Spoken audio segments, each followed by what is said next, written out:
Qual é o valor dessa expressão, pessoal? Concurso 2025, tá?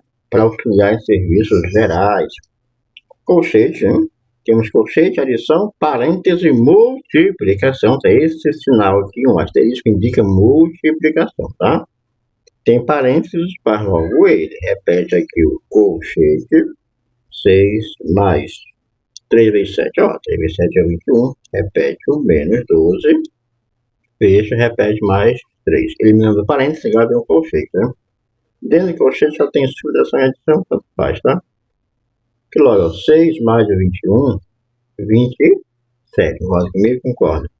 27 menos 12, 27. Tira 12, dá 15. Então aqui tudo deu 15, repete mais 3. E 15 com mais 3 é o 18, uma idade boa aí que eu tinha.